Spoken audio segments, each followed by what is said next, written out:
Hello, I'm Nick Finelli, host of the Charlotte FC podcast.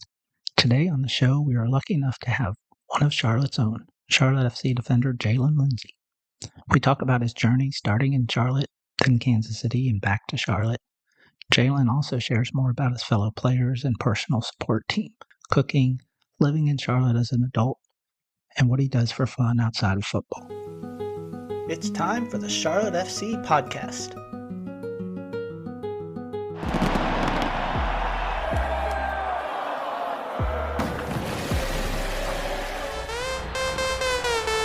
Back's going to get it back. Westwood, rather Vargas, the touch, the finish! Gone! The Alba, whipped in, good ball! Oh! Christian Kalina, a save to save the season! Crowd belongs to Charlotte! And Charlotte FC, if the results hold, have clinched its first playoff berth in club history.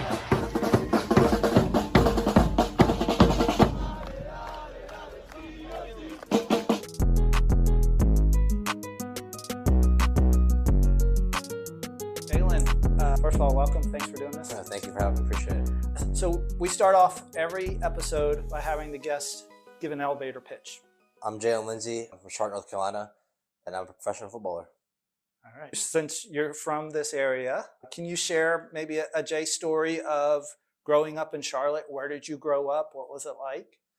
Yeah, so I kind of grew up in different spots in Charlotte. So I was born in Pineville, and then I was kind of living out near like Indian Trail, Monroe area, and then kind of like slowly moved my way in terms of school-wise, moved over towards like the Ballantyne area. I went to school out there, and then after that, just kind of went my own way out in Kansas City, and then I came back here obviously now, and it just feels good to be back in Charlotte now. So growing up as a kid, did was soccer part of your life all the time, or were there other things you were like multiply interested in? Pretty much for me, it was just straight soccer ever since my mom got me into it because she played as well. She played at High Point University. And ever since then, she got me to the game. Like I've loved it ever since. And that's pretty much all I played up until obviously now. I played rec basketball for about a year. But other than that, it was just straight soccer. So It's just part of the big soccer family. And you have siblings, so do they play or did they play? Yeah, I have a younger brother. He played for a little bit growing up. And then he went to football, and then kind of went back to soccer, and then he doesn't play anymore. He's a freshman out at South Carolina now. So, okay. Yep. Cool. Yep. That's awesome. I went there. Yeah, that's good. Awesome. Growing up in that area, story's been told. There's not professional soccer really around here. You had, the independents in that growing up, but not at that level one. So tell me about the decision, because there's lots of other places you could have gone, but you go to KC. So why there? And then how does that happen for a young person?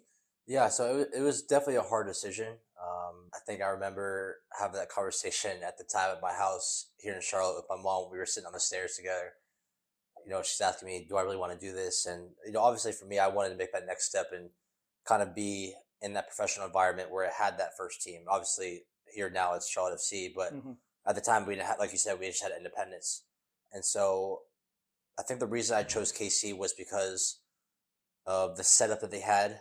I think just within the organization, and obviously Peter Vermees being there, obviously being a great coach. Obviously I wanted to go somewhere where I did feel I was getting pushed in a way. And I wanted to have that goal, the end goal of, making it to the first team at some point. So I think what kind of drew me to KC was obviously their interest in me. They were very interested and they want me to come out there. I think I just like the setup. So you're playing club ball and somebody from Sporting KC is like, hey, come over to our academy. Yeah. And then we'll set you up. We'll move you by yourself out there. Pretty much. I mean, for me, it was kind of a jump. I kind of made a risk for myself. Like, I honestly never been to KC before I moved there. Yeah. And, me and my mom just kind of made the decision like, all right, let's just go out there and give it a go. My mom ends up driving me out there for, I think it's like a 14, 15-hour drive. Yeah. I get dropped off with the teammates' families at their house. They're taking care of me for them. And then my mom was like, all right, like, I'll see you later. Right. And you probably didn't have like what we have today, all that communication. So exactly. You couldn't like see her all the time. That's what I'm saying. So, I mean, obviously, like during that time period, it was hard because obviously I get there and, I don't know a single soul. I'm somewhere completely different. Obviously But at the end of the day, I look back at it now, and I just praise myself of how much I grew as a person. I would say before I wasn't as social, but I feel like now I'm very social now because of the things I had to go through with going to a new school, meeting new kids at school, meeting a new team, trying to adapt to different situations. And Right. I feel like all of that just made me, stronger as a person. So Yeah. And I know in lots of interviews, you've talked about being a veteran and also seeing like all these guys, like, yeah. exactly what they're going Yeah. through. The ones that be like, yeah, we totally just left our house. Like, Yes. we're 15, 16, and we're like, we don't know, we're just here. Mhm. We're here to play soccer. We're here to No, for learn and sure. grow better. So it's kind of neat that you can see that and then also see the other end. Yeah. So you started out there. Of course, you had to have a good like host family. So that's like kind of what happens here is people host and kind of take people in, and then you just go to regular school and academy. I mean, is that the life? I mean, yeah, pretty much. I mean, to be fair, I think total I had 3 host families there. So the first host family I was with was actually with Cam Duke and his dad and stepmom. He's the one that is at Crown Legacy. Yeah. So I actually moved out in his house. So we were kind of roommates for a little bit. Okay. It's nice having someone who's doing the same Exactly. thing. So that was the best part. Was like obviously we knew each other a little bit. Obviously just being at the house and stuff. It's so. nice to see him come. Exactly. Here. And when he came here, he's like my little brother. So like we always joke around a little bit. So, and then obviously, stuff didn't work out just because of like, my schedule and his parents' schedule. So I moved in with another family. They were called the Burts. I was with another teammate actually that came from South Carolina. It was us two living with them. Went really well. And then from there, I actually went to residency with the U17 national team down to Florida. Yeah. So I moved out of That's a big opportunity. Yeah, I moved out of their house. I had the opportunity to go down there. It went super well.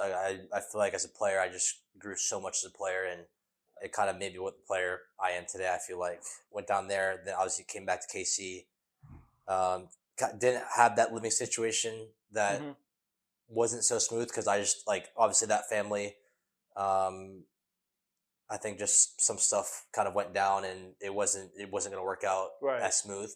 So the club was trying to find me a new host family, and ended up going to the Coleman's house and just absolutely love them, man. Like I just then you signed your contract with Swope Rangers. Was that your first kind of, or you still in the academy? I skip a lot of. No, that's okay. No, so I was just wondering when that came in. No, it was when I was living with the Birds is when I signed the amateur contract with the Swope Park Rangers. Okay. Obviously got my debut there and another appearance there as well, and then that's when I went to residency, and then after that came back. Okay. Signed my deal and then moved in with the Colemans and was with them for a couple months or so. So when were you first living by yourself? Like how old? It had to be my second year pro, so it had to be 2019. Kind of like kids in college. Yeah, pretty much. So it worked out. So like obviously I stayed there my first year at the Coleman's place. Absolutely loved them. They treated me as a son, and I loved every bit of it. But I think the hardest thing that people don't understand about being a host family is like, you go in like the first probably couple of days and you're just kind of like living with some randoms. Like, what do I do? Like, how do I kind of adapt a little bit? And obviously like myself, like I try to do the best I can to kind of fit in with the family and not try to like go around some stuff and whatever. Right. So ended up just meshing them really, really well. And they had 2 daughters as well that to this day are kind of like sisters to me a little bit. So yeah, they were great. So that's cool.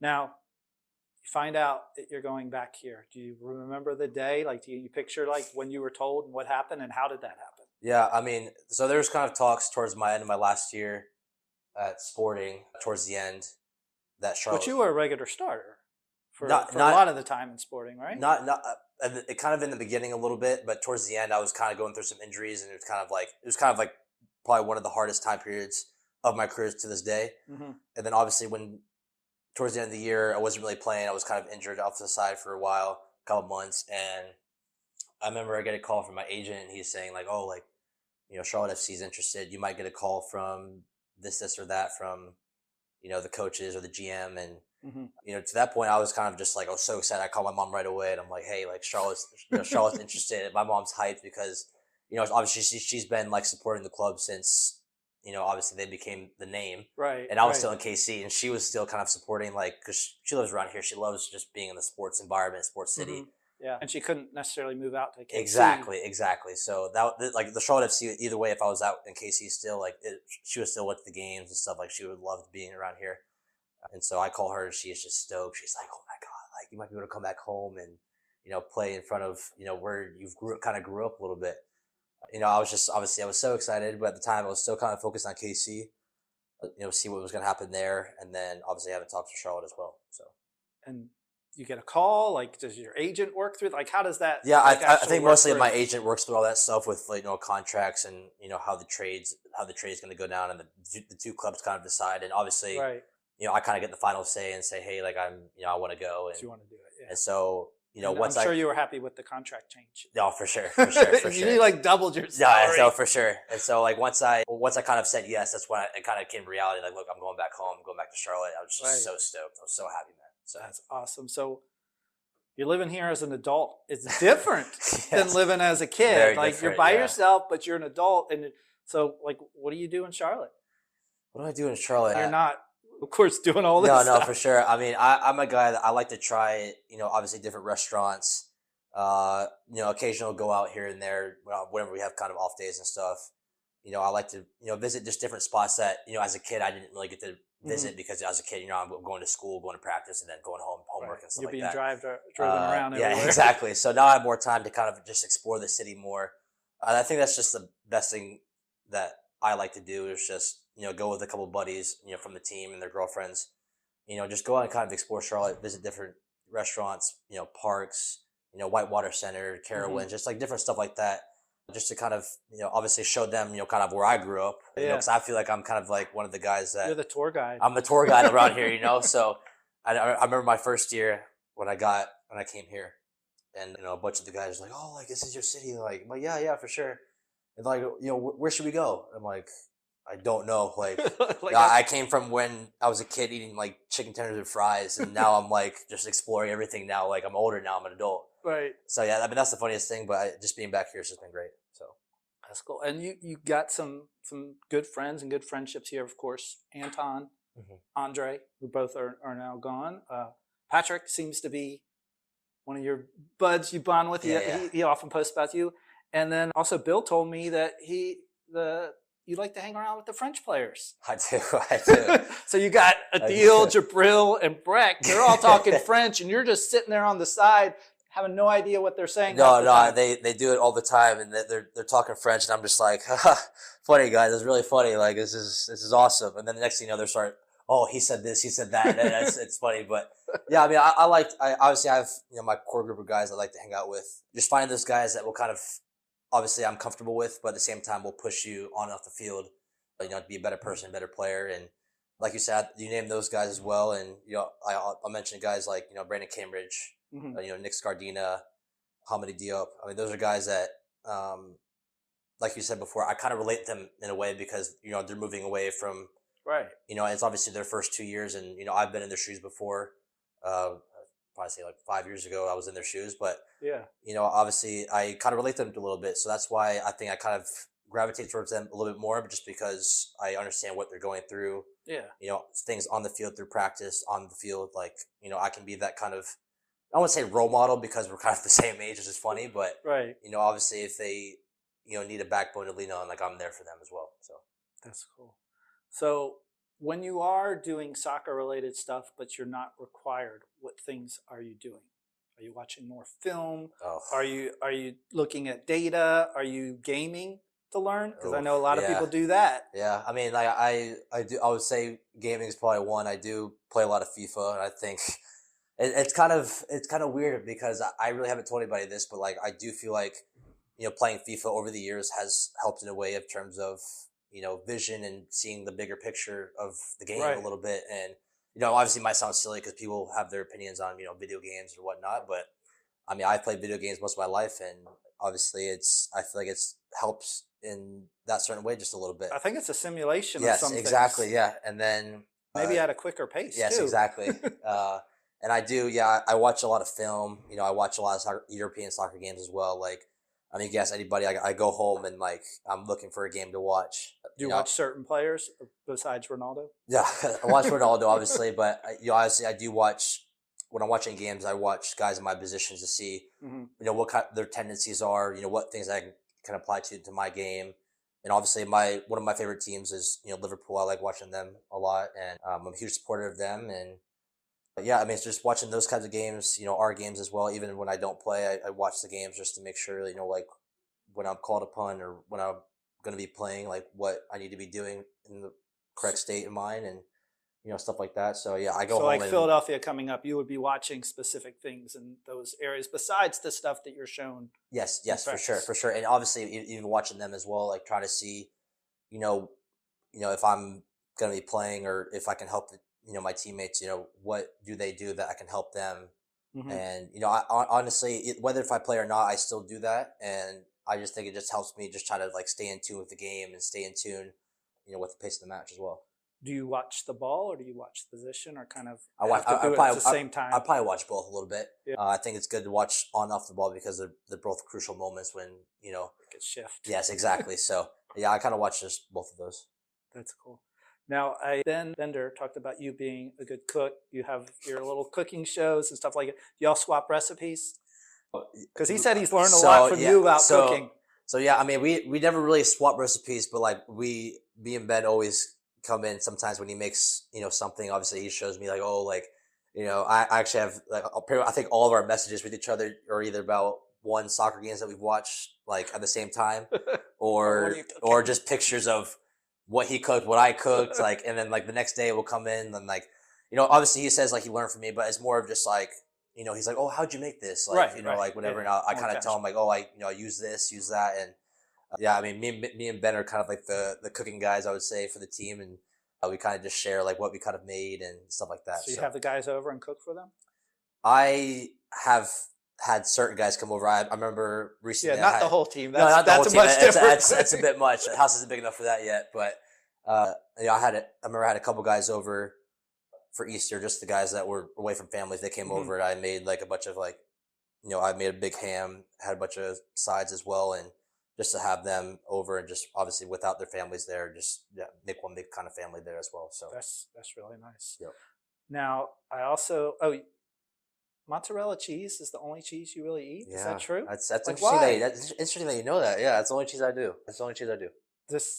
So what's your recipe you use with mozzarella cheese? Are you putting in salads? You putting in everything? Or do you stay away from cheese because you really probably shouldn't be eating much? No, I usually stay away from cheese. Like when I say mozzarella, it's really only probably like a chicken parm or like a pizza. Okay. Pretty much. Other than that, I would not do cheese. I'm sorry. All right, and then I also read that Gene Daniels says you're the official coffee guide as far as like espresso machines. Is that right? Yeah, I mean, you just know how to work things. So it's funny because now I learned my stuff from Brex because Brex is a big barista guy. Yeah, I've heard that. He's probably the best barista we probably have on the team. And I remember when he first got here, he asked me, he was like, "Oh, like what coffee machine do you have?" And like, obviously I told him my coffee machine, and now he has it, and like he loves it now, and like he's way better than I am at it. But yeah, I mean, I have a espresso machine at home. My girlfriend, she loves coffee, so like I feel like it's a big kind of a good investment for both of us. We both like coffee, so we make coffee almost every day. And you're both soccer people, right? Yep. Yep. So that's kind of nice to be able to have that, in that relationship, be able to talk soccer. Is she a Liverpool fan too? Yeah, no, for sure. Like, obviously, especially after a game or, practice, like, obviously there's days where they're good and the bad. And, some days I can come home and say like, like this, she can kind of relate into a way because she's been through it. She went to college at UNCC and played soccer there as well. And she kind of understands, obviously the points that I'm getting at and stuff. I think that for me, that's crucial just to know that she kind of understands, what I'm going through on a daily basis. And like, obviously even games as well. Like I'll come home, kind of explain like, I should have done this, I should have done that. And she kind of understands a little bit. So it's just great to have her there and have her understand a little bit more. Yeah. So how do you spend your off seasons? Off seasons. There's not much, I know. Yeah, I was about to say there's not much. I would say, I mean, to be fair, I stay here most of the time in Charlotte, and I kind of just train with my athletic trainer, Jaylin. He's down near McAlpine Elementary School. He's been my trainer since I was probably about 8, 9. Wow. Yeah, so I've been with him for a while now, and usually I kind of just stay around here, train with him, just kind of make sure my body's right for the upcoming season. And then I kind of would dedicate like 1.5 to 2 weeks for vacation, whether that's I go on vacation somewhere for a week and then come back and then go back for a week again, like another vacation. But separate. just to get away, I think that's the biggest thing for me is, especially in the off season, to have that time away, just to be away from the city, away from the norm, and just like be somewhere where it's just like nice. You don't see stuff that reminds you of everything here. Exactly. So it's just good to have that kind of headspace a little bit. So in an interview earlier this year, you talked with Herb Scott from the Charlotte Post, and you talked about some things you've learned from each of the managers. You said from Miguel, you kind of learned how to be a professional kind of off the field and like taking care of yourself. And then from Latanzio, just understanding the tactics and the flexibility that you might have to play and the adaptations that you might have to do either in game or from game to game as things switch a lot. What about Dean and the assistant coaches? And do you work specifically with like Pa or Christian or Miles, or is it kind of like? Yeah, I mean, so I would probably say I work a lot more with Pa because he works more with the defensive side of the team. So he usually backline stuff. We're working with Pa, and so obviously any questions I have defensively, I'll usually go to him and try to learn and stuff like that. But yeah, from Dean, I think so far I've just learned just to make the game simple and don't try to complicate it too much. Obviously I feel like sometimes, teams or players just try to think about things too much when it can just be very simple. It could be 1-2 passes. We're in the attacking half. And I think that's the biggest thing I learned from him. But yeah, I mean, if anything, obviously defensively, they both have played the defensive side of the game as well. So it's obviously just good to learn from them as well. Yeah. Do you have any particular like personalities, because you've obviously been with your trainer for a while, and I don't know if your agent, you've been with the same one for a while, but it seems like you have a big time agent. It sounds like you're part of a bigger group that does that. So these relationships, of course, are important. But do you have specific people in your life that I guess you like look for, to gravitate for? Like, what is their motivation, or like what are their personalities that kind of help you be your best? What kind of people, I guess, help you be your best? I think just people that are, I think I kind of use this as kind of like a baseline is like, I think people that are just like committed, obviously passionate, and I think loyal as well. Like you said, like I typically stay with people that are kind of loyal to either my friendship or obviously loyal to my career and my drive as well. Because some people like that you'll meet, they might not go align with where your kind of head's at, but I like to gravitate towards people that will kind of support me along that way and not try to stop me in any certain way or kind of make a barrier to like kind of hop over, which sometimes obviously there's the ups and downs, but I think at the same time it's trying to find those people that will push you in the right direction. So I think the people that kind of you name from the team, like I think those are kind of guys that I gravitate towards because those are guys that are driven to the game. They're driven to trying to get better and want to be better. And obviously off the field, like, one of my best friends, Nick Guido, I would probably say, and my girlfriend, Julia Patram. I mean, these are people that have been loyal at the end of the day and have been there through the good and the bad. And they're not afraid to tell you. And they're not when afraid. you're not yes, doing exactly. something you should be doing. And that's exactly as well. And obviously I'll say my mom as well. Like my mom knows. She's a huge fan. Yeah, she posts all the time. Exactly, she does. So like she knows like at the end of the day, like, where I need to be, what I need to be doing. And I mean, she's not like so hard on me to where it's like, oh, like what, like you need to train better or whatever. Like it's just more of like, hey, like you're gonna get through things, like, but maybe in practice, let's step it up just a little bit or a notch, or even like she doesn't really see obviously the practice, but especially the game, she's like, it's funny because she's played the game as well, so she's like asking me like, well, why were you here? And I like when you did this, and like I was curious, like why'd you think of that? And yeah, I mean, those are just things that when people are asking questions, or not, I would say on top of me, but like when they're pushing me, that's when I know, like, look, these are my people. Like these are my people that will get me to where I need to be. They're not necessarily questioning you, but they're just wondering what your thoughts were. Yes, exactly. Which is different. Yes, exactly. Which is different because then I can kind of express how I feel, and then once I say how I feel, then they kind of say like, oh, well, maybe I saw this, and then it's just it's not a defensive front. It's not a defensive front for sure. Yeah. So those are people I kind of gravitate towards. Do you have a moment in your playing career that you could like just play 100 times over in your head, like you just see it, you're like, man, that was awesome? Oof. I'd probably say the first game at the U17 World Cup when we played India, the home country. Yeah. It was absolutely amazing. Just seeing like the stadium was full, seeing all the people there. That was like, I'm big time. Yeah, like being at the World Cup, like it was just amazing. And then obviously I have my debuts. Obviously, the first game, the first inaugural game here, like, oh, absolutely amazing. Like the pass against like I'm getting chills now, but like I mean, like just like being down there on the field when the first game is 70,000 people, and then obviously the national anthem, and then that gets cut out and the whole fan base is singing it. It was just absolutely incredible. I always see your pass against Orlando. Oh yeah, big long pass. I mean, you were so far back, right there, perfect. Enzo, boom. Like that's when I was man, that was spot on. Yeah, that one too. All right, we have the last part. We have 1 minute left, so we call it stoppage time. I'm gonna ask you some quick answer questions. Perfect. It's stoppage time. Stadium you would love to play in that you haven't played in yet. Oof. Could it be anywhere? Anywhere, yeah. Anfield. Yeah, I was just gonna say. That's It had to be that. You've never. Anfield for sure. Okay, so we got to make you get a trip out there somehow. Yeah. You know, we'll talk to Dean and see if you guys can We'll do a European trip. Yeah, exactly. All right, must do personal ritual or habit. I kind of tend to eat the same meal on game days usually. What's that? Salmon and rice and avocado.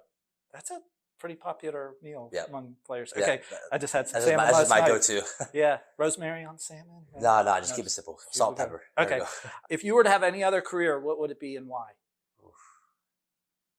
My mom's probably going to hate me for this, but probably a football player, NFL. Okay, because you would have been equally as. Yeah, my dad played football, so I probably would have gravitated towards that if I wasn't into soccer. So, probably just that, honestly. Yeah. Okay. Favorite unplugged activity? What's that mean, unplugged? Unplugged, like you have no technology. Pickleball. Okay. Pickleball and ping pong are my two. Okay. Yeah, we got ping pong right now. Go-to snack when you're watching a match? Ooh. It's got to be my favorite fruit bowl of strawberry, blueberry, mango with honey on top. Nice. I like that. That's a good meal. It's so good, man. It's so good. All right. Do you find starting a project or finishing one more gratifying? I think starting one. Okay. I think just to bring the ideas up and stuff, I think that's the best part. Okay. And then what recharges you? Recharges me? What, in what context? Just you as a person. Like what gets you, like, I guess, back to yourself? Like you said, you went on vacation and it kind of helps you. But like, so is there certain things that just like, oh, I need this? I think the lake for me. I think being out on the boat, being out on the water, like just on a boat ride, it just brings me back to life. I usually don't go often, obviously, because obviously with the weather and stuff, only the summertime. Mm-hmm. But just being out the lake, it just brings me joy, just brings me happiness. I think that's what recharges me the most, just being out there. Awesome. Thanks, Jaylin. Thank you, sir. Appreciate it. Thank you. Thank you for listening to my conversation with Jaylin Lindsey, Charlotte's own, living his football dream in the Queen City. By going the academy route, Jaylin's football journey jump-started his professional career and gave him an experience that helps him relate to the younger players, as well as those older, who have had similar lives leaving their homes at an early age to be a football. His attitude and the way he carries himself on and off the pitch is what most impresses me about Jaylin. I hope he continues to be a part of the club and hopefully will become the face of the Crown in the years to come. That's it for this episode. I'm Nick Finelli, and this has been the Charlotte FC podcast. Check out more episodes with the fascinating people that play on Charlotte FC, work for Charlotte FC, or are part of the soccer business. Don't forget to follow or subscribe to our podcast on X, Instagram, and YouTube at CLTFC Podcast. Enjoy your day.